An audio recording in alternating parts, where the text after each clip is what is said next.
El mundo cooperativo en gestión solidaria.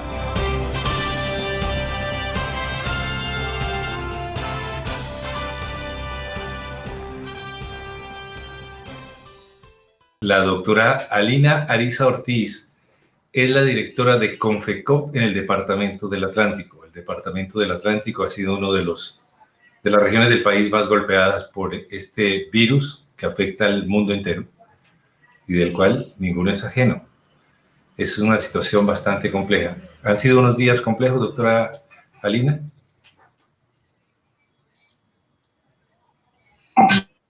Realmente han sido unos días muy, muy complejos. Usted está con su hija y su mamá. Sí, Alfredo. En estos momentos estoy con mi hija y mi mamá. Lamentablemente mi marido no alcanzó a estar con nosotros por un tema laboral y por un tema de quedar encerrado en otro departamento. Pero estos días de aislamiento obligatorio los he pasado con mi mamá y con mi hija. Mi mamá, que tiene 83 años, mi hija tiene 20 años. Bueno, la hemos invitado, más que invitarla, queremos agradecerle que nos haya aceptado esta charla porque es muy importante para nosotros lo que en una conversación previa usted nos compartió. Y es que ninguno está exento de contagiarse. De hecho, los pronósticos indican que todos nos vamos a contagiar en algún momento durante los próximos años.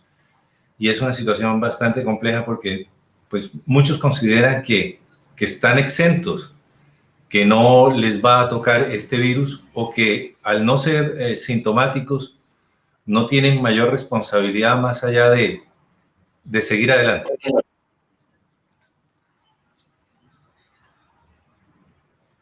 Sin duda.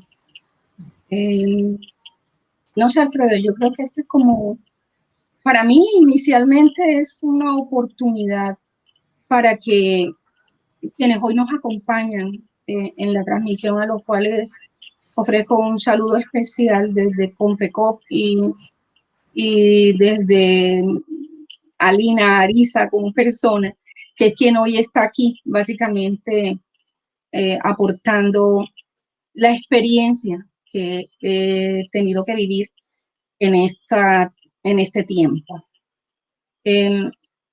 Creo que es una oportunidad porque no es solamente referir la historia de lo que he tenido que pasar en casa, sino también es como una forma de mostrar que efectivamente todos somos susceptibles, e incluso en el momento y en el lugar que uno realmente cree estar seguro, no es tan cierto.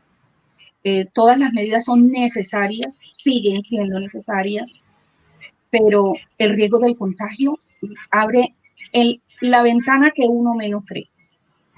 Usted me decía... Eso quería como empezar diciendo. Usted me decía, yo no he pisado ni el andén de mi casa. Y eso demuestra su compromiso de cuidar.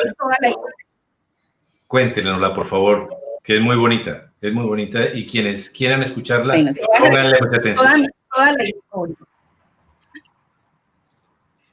A ver, Alfredo, antes de que empezara el tema del aislamiento, yo recibo una llamada de mi EPS. Te decía ahorita que en esos momentos era sumamente responsable mi EPS y muy precisa. Me llaman y me dicen, voy a hacerle un control, yo soy hipertensa y necesito contarle que usted en estos momentos no va a poder realizar citas presenciales, todas las citas serán virtuales, en razón de que básicamente quienes tienen hipertensión tienen que cuidarse aún más.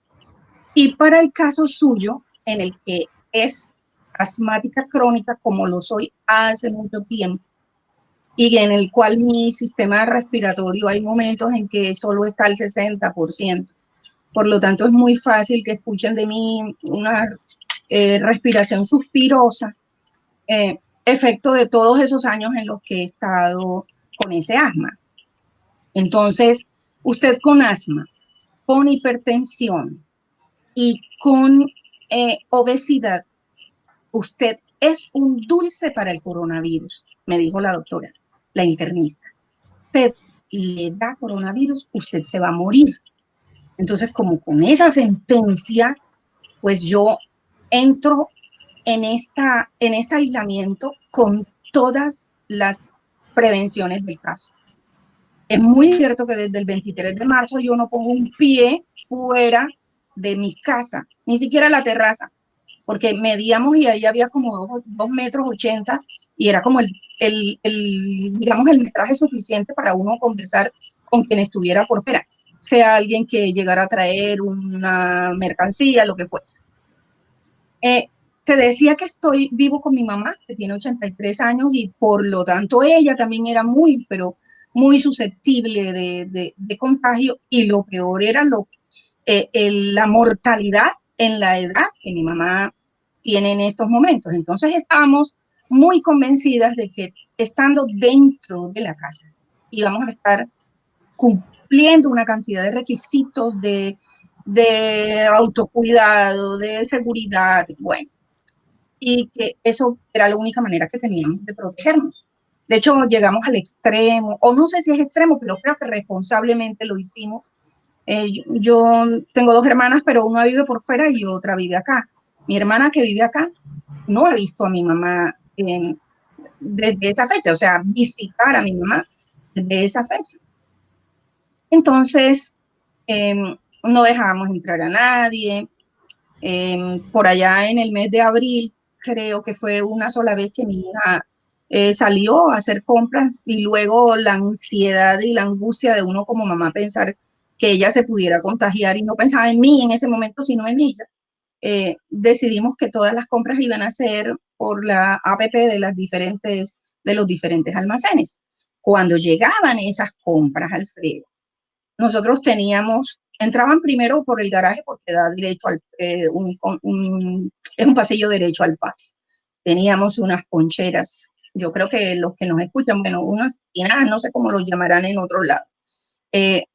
Una tenía Clorox, ahí metíamos las cosas que se pudieran estar en cloro, otras con vinagre, otras cosas, o sea, era todo un ritual de cuidado, pensando en que de esa manera ese contagio no iba a llegar, o por lo menos que si llegara, cuando llegara tarde, en un momento en el que ya hubiese medicamentos o qué sé yo, porque conscientes sí somos de lo que tú dijiste ahorita, que a lo mejor todos vamos a estar contagiados algún día de este.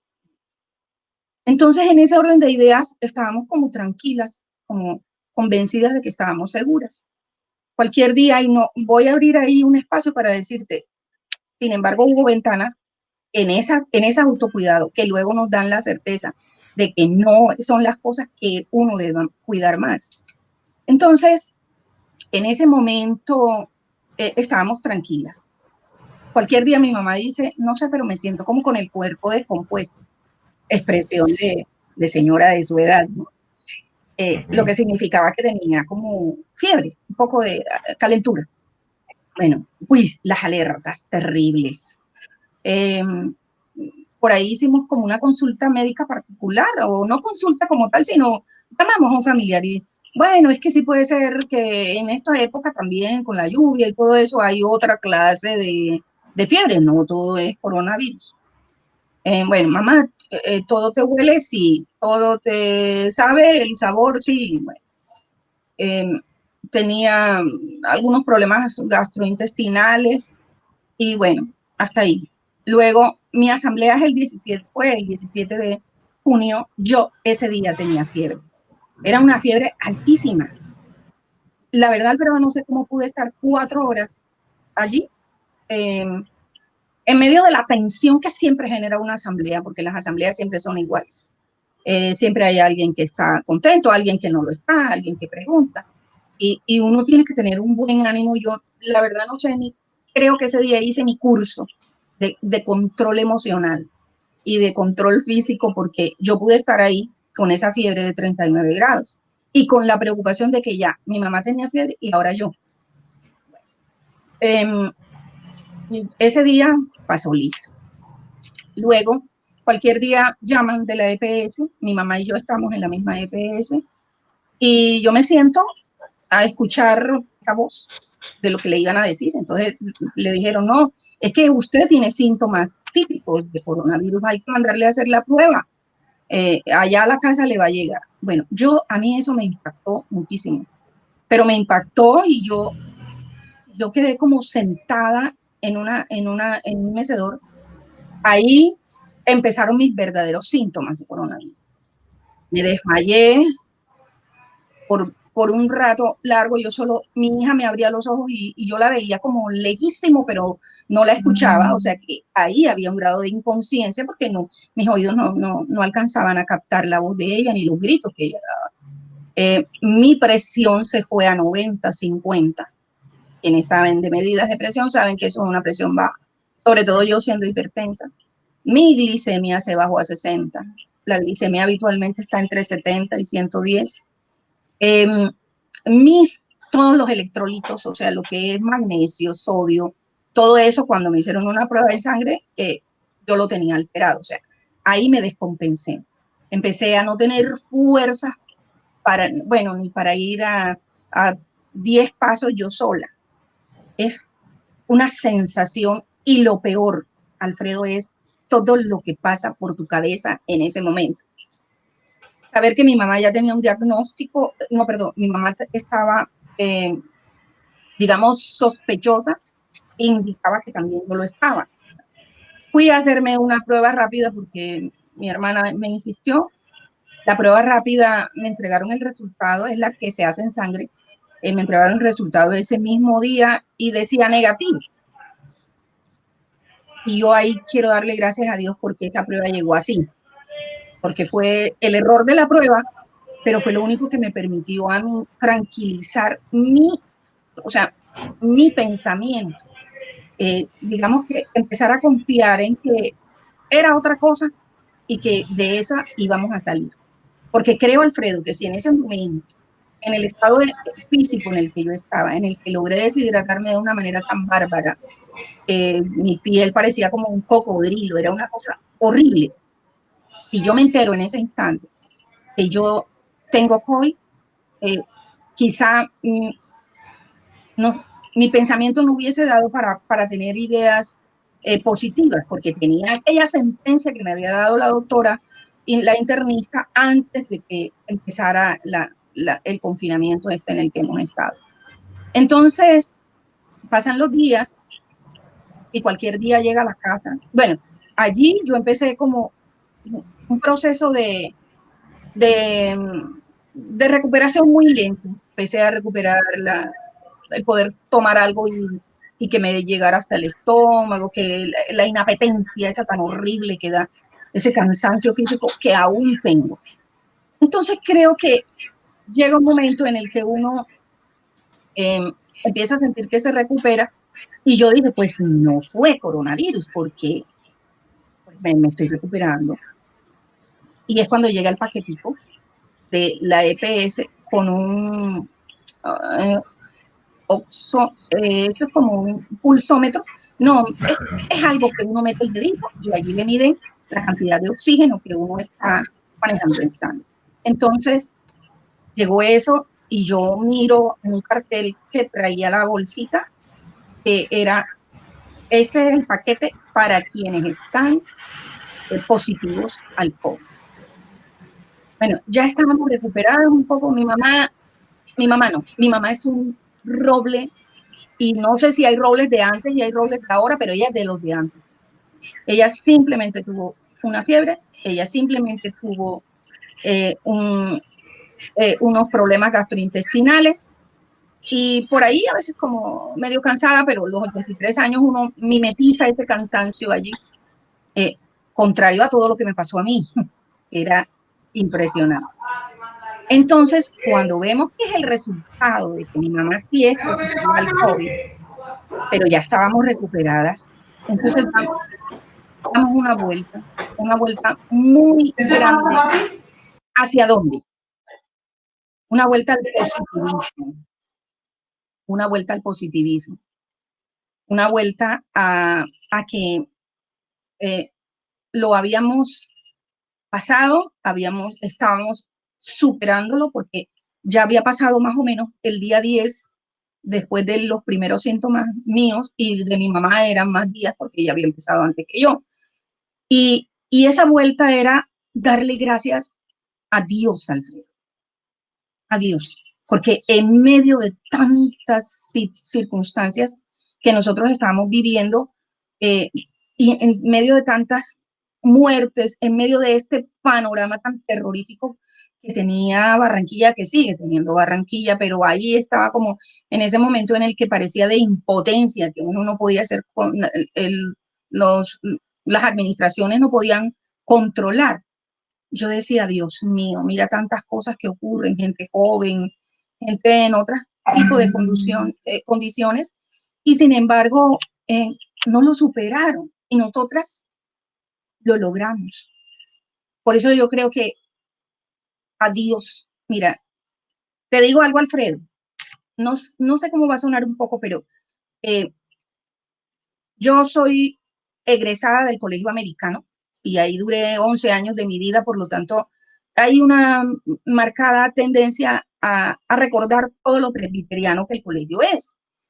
Pero luego llega un momento en el que tú vas creciendo y te llena la cabeza de tantos compromisos y de tantas cosas, y vas dejando en un lugar no tan cercano a la superficie todo esto. Pues yo sí, de orar y de pedir y de conocer y de los salmos y de todas esas cosas, siempre han estado en mí. De hecho, yo a todo el que en mi casa eso lo sabe, pero no era como lo siento hoy. Hoy digo, no, es que hay un lugar que tiene que ser el correcto, y es que agradecer diariamente a Dios un día de vida.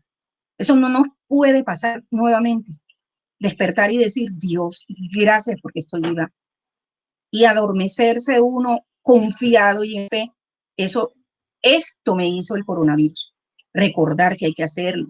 Recordar que no todo el mundo tiene la posibilidad que nosotras tuvimos. Mi mamá está bien, muy bien. Y aprendí otra cosa, Alfredo. Aprendí que hay momentos en que uno no nota cuando los hijos crecen. Hoy yo tengo que hacer, y lo hago con un gusto impresionante, un reconocimiento a esos 20 años de mi única hija, que yo creí que la había tenido todo el tiempo como metida en una urna de cristal, nunca cocinó, nunca. No, mi hija se convirtió en enfermera, en cocinera, en lavandera, era la que gestionaba cada cita médica, o sea, mi hija me sorprende, de hecho me sorprende, y encima está haciendo unos vacacionales en la universidad, o sea, esa empleo que tiene la verdad es superior a mí.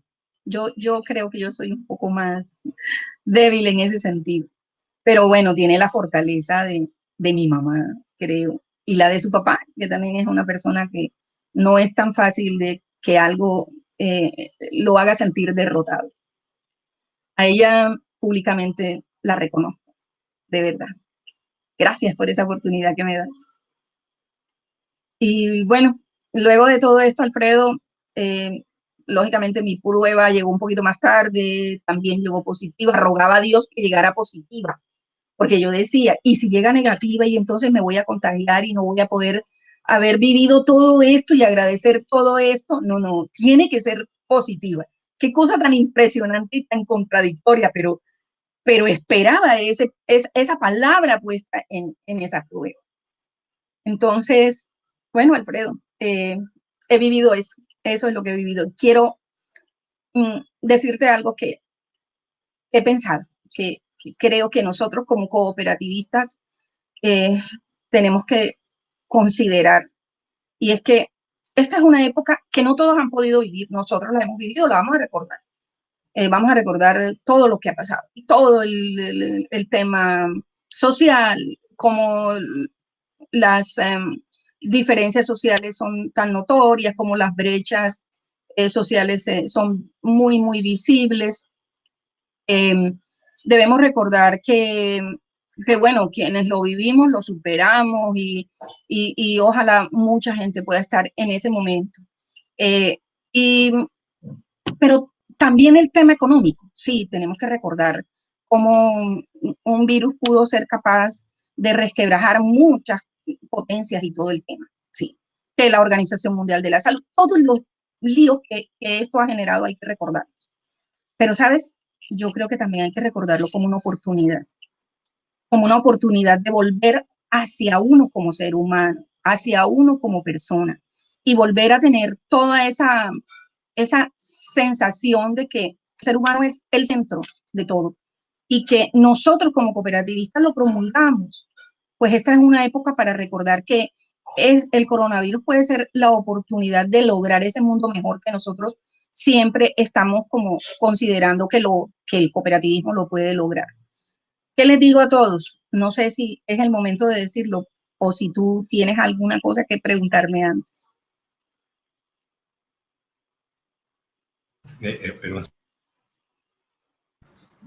Sergio Marín me acaba de soplar que mi micrófono estaba apagado, pero mejor porque salió muy buena, salió excelente. Sergio es una persona espiritualmente, es un líder espiritual, igual que Mario Alcalá, igual que don Raúl, que lo tendremos en unos minutos. Son hombres que se han curtido en la vida con experiencias espirituales muy bellas y dan testimonio de ello. Y algún día los tendremos acá, los tres reunidos, para hablar de eso. Y quería preguntarle eso desde hacía rato. O sea, quienes pensaron que este virus lo que iba a hacer era destruir la humanidad, lo que está logrando es lo contrario. Quienes están quedando para dar este testimonio tan bello, están reconociendo que su familia, que las cosas menos valiosas son las más, o que considerábamos menos valiosas porque las teníamos ahí, las dábamos por sentadas, no las valorábamos, pero que ahora que las vemos y que vemos una posibilidad de alejarnos de ella, pues las valoramos mucho más. Cada minuto ahora es diferente.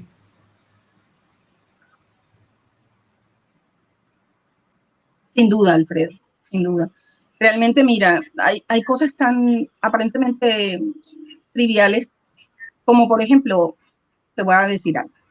Cuando yo era una niña y una adolescente, era muy, pero muy asidua a leer poesías.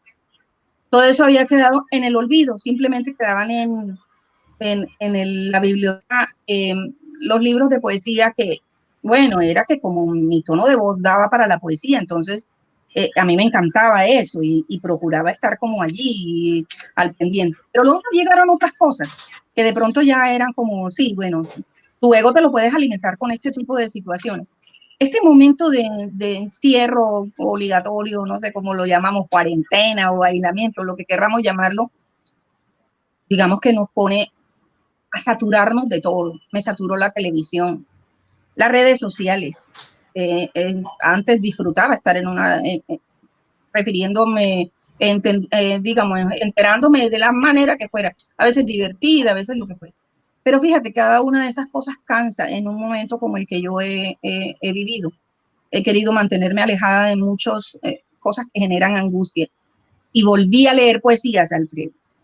¿Te parece? ¿Te parece bien?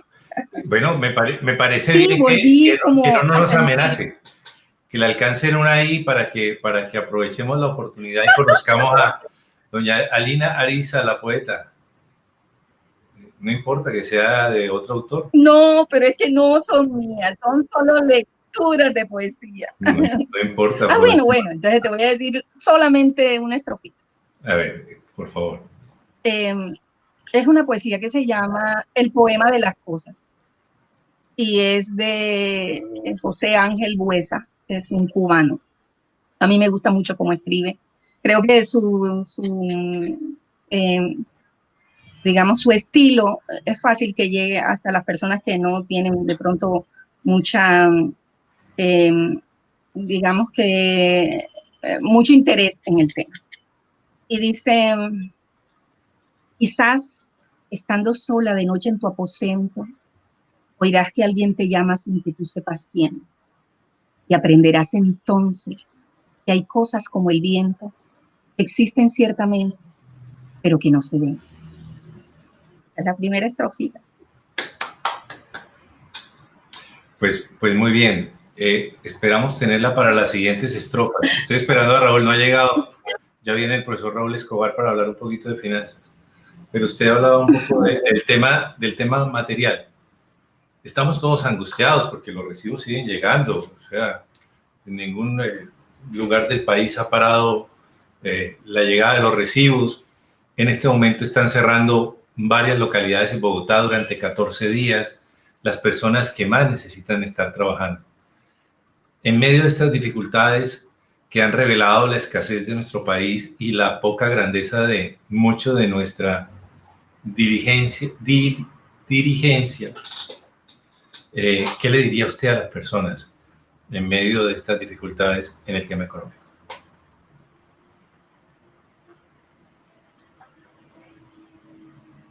En medio de las dificultades en el tema económico, sí. Bueno, es que el tema económico se resuelve con economía.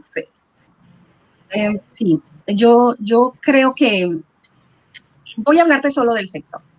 Ajá. Creo que hacíamos como un análisis un poquito, digamos, superficial. Y revisamos cuántas empresas han cedido toda su estructura, ha cedido al momento económico.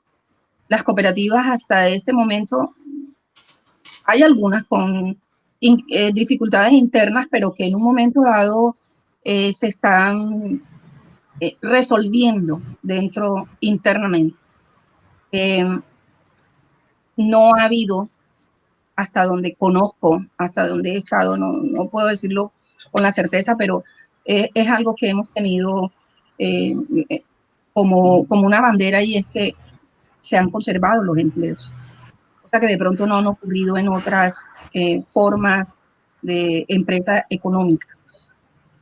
Y creo que la razón es porque sencillamente hemos vuelto a pensar en el ser humano un poco más que en el tema de la economía. Así debió ser siempre. Creo que muchas cooperativas ahora vuelven a revisarse y sabrán que los principios y que los valores es aquí, ahora, en este instante, en estas circunstancias, donde realmente tienen que hacerse visibles. Eso les diría.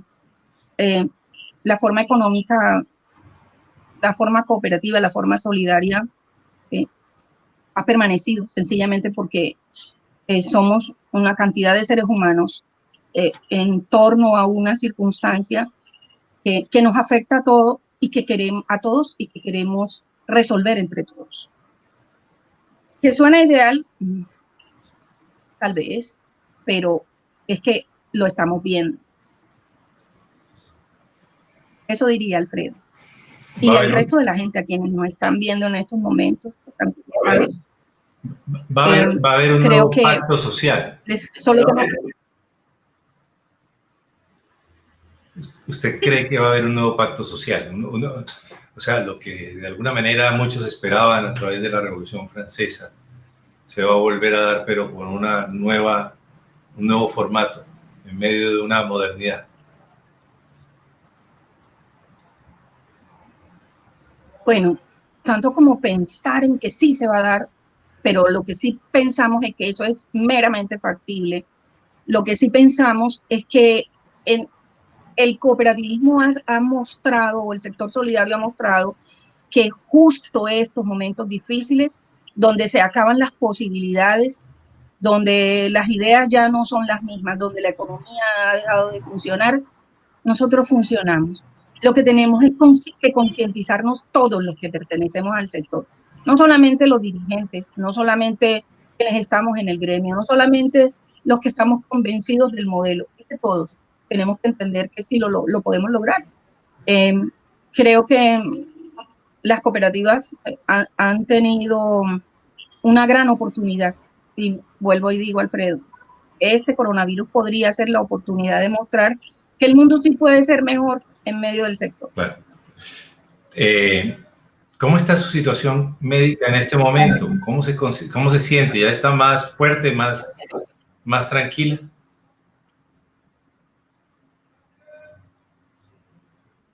Sí, Alfredo, hace 2 o 3 días me hicieron esas llamadas telefónicas. Entre otras cosas, si te la cuento aquí, como que a las 2 de la mañana te A llaman. las O 2. sea, Dios mío. Bueno, Lo matan a uno ya así debe estar los médicos de congestionado que a las 2 de la mañana. Bueno, me llamaron y me dijeron que la próxima semana, esta semana, van a hacerme un control presencial por el tema de mi asma para poder saber cómo estoy y allí sí se pensará en darme el alta. Sin embargo, una de las cosas que no logramos superar tan fácilmente es el agotamiento, o sea, esta sensación de que he hecho mucho sin haber hecho nada. O sea, solo creo que a ti te lo decía, con tomar la manguera y echarle agüita a mis matas, para mí eso ya es como si hubiese corrido 15 kilómetros. Es muy, muy agotador. Y me explicaban que era que las defensas están agotadas, se agotaron defendiéndome. Entonces yo tengo que darles tiempo para que se recuperen. Pero en temas de haber superado la peor parte, aquí estoy. Aquí estoy, soy un testigo, un número uno de que el coronavirus entra. Les decía que entraba por una ventana. ¿Se acuerdan que les dije eso y no logré aclararlo? Pues sí, entró por la ventana que uno menos pensó, comprando un aguacate, mi mamá. La no costumbre de tener que forrarse, la persona que vendía aguacate, yo alcancé a verla sin el tapabocas y creemos que esa es la única razón, porque la otra es un veterinario que vino a ver una mascota, pero eso no fue sino en el mes de mayo. Y nosotras, en el mes de mayo a comienzos, y nosotras nos enfermamos en junio, o sea, muchos días habían pasado. Entonces creemos que los aguacates no son el problema, es el vendedor de aguacate y es uno cuando afloja esos protocolos de los que hablamos. ¿Qué le digo a todos los que nos están viendo? Cuídense, por Dios, cuídense. No todos tenemos la posibilidad que tuvo mi mamá y que tuve yo de superarlo fácilmente o de superar, no tan fácil, pero superarlo. No aflojen los protocolos, no piensen que porque son jóvenes o porque, digamos, ya la curva en Barranquilla va bajando. Entonces, no, este es el momento. Todos tenemos que pensar en nosotros, en nuestros sueños, en nuestras ilusiones, en nuestra familia, antes de aflojar todos estos protocolos que tenemos. Eso quería decirles, Alfredo. Pues muchas gracias, doctora Lina.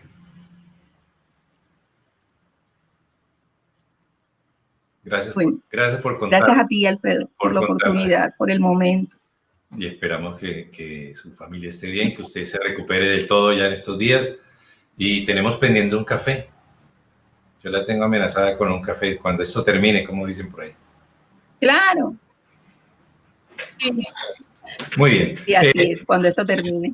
Bueno, yo voy a colgar porque si no lloro yo y entonces, ¿quién entrevista a don Raúl? Muchas gracias, doctora Lina.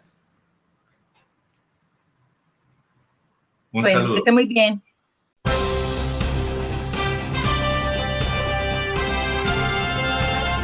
El Mundo Cooperativo en Gestión Solidaria.